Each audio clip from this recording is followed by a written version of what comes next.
British దాస్య శృంఖలాల విముక్తికై విద్యార్థి దశలోనే పోరాడిన మహనీయుడు మండలి వెంకట కృష్ణారావు అని అవనిగడ్డ ఎమ్మెల్యే మండలి బుద్ధప్రసాద్ అన్నారు. అవనిగడ్డ వంతెన సెంటర్లో ఉమ్మడి రాష్ట్ర మాజీ మంత్రి దివిసీమ గాంధీ స్వర్గీయ మండలి వెంకట కృష్ణారావు 28వ వర్ధంతి ఘనంగా జరిగింది. ఎస్వీఎల్ క్రాంతి విద్యా సంస్థల విద్యార్థులు పెద్ద సంఖ్యలో తరలివచ్చి కృష్ణారావు విగ్రహానికి ఘనంగా నివాళులు అర్పించారు. ఈ సందర్భంగా ఎమ్మెల్యేలు బుద్ధప్రసాద్ మాట్లాడుతూ మహాత్మా గాంధీ పిలుపు అందుకొని కృష్ణారావు విద్యార్థి దశలో అవనిగడ్డ హై స్కూల్పై జాతీయ జెండా ఎగురవేశారని తెలిపారు. చిన్ననాడే సేవా నిరతి కలిగిన కృష్ణారావు ఆనాడు తన తోటి విద్యార్థులు కిరోసిన్ దీపాల కింద చదువుకునేందుకు కిరోసిన్ కొరత ఏర్పడితే కిరోసిన్ సేకరించి పేద విద్యార్థులకు అందించేవారని తెలిపారు. అలాగే ఆ రోజుల్లో సముద్రం నుంచి నీరు సత్తున వస్తూ ఉంటే దాన్ని సముద్రం కట్టయించారు. సముద్రాన్ని కట్టేయంటే అని చెప్పిన భారత ప్రభుత్వం ఆక్షేపించింది కూడా.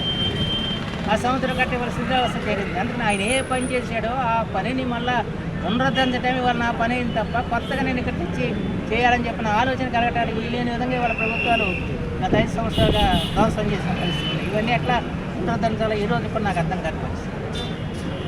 అయితే ఇవన్నీ ఉన్నాయి. అయితే వాళ్ళ అధునాతనమైన సాంకేతిక ఆవిష్కరణ జరిగిన పరిస్థితుల్లో ఇవాళ ప్రజల ఆలోచనలన్నీ కూడా అధునాతంగా అయిన పరిస్థితుల్లో మనం ఏ విధంగా మన ప్రాంతాన్ని మనం అభివృద్ధి చేసుకోవాలి, మన పిల్లలకి ఏ విధంగా ఉద్యోగ అవకాశాలు కల్పించాలంటే మనందరం కూడా ఆలోచించాల్సిన అవసరం ఉంది. అంచేతనే ఇక్కడున్న పిల్లల విద్యార్థులకి నేను మనం చేసిందంటే మీరు జీవితంలో ఏదో మామూలు వ్యక్తులుగా ఉండాలని చెప్పి ఆలోచిస్తున్నారు. వివేకానంద గారు ఒక మాట చెప్పాడు, వందలో ఒకరిగా ఉండకండి, 100లో ఒకరిగా ఉండండి.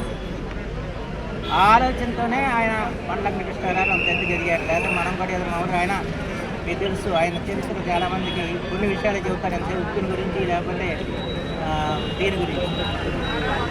ఆయన చదువుకునే రోజుల్లో ఎన్ని ఇబ్బందులు పడ్డాడో ఆ ఇబ్బందుల తర్వాత ఈ ప్రాంత విద్యాభివృద్ధి జరగాలని చెప్పి అవనిగడ్డ జూనియర్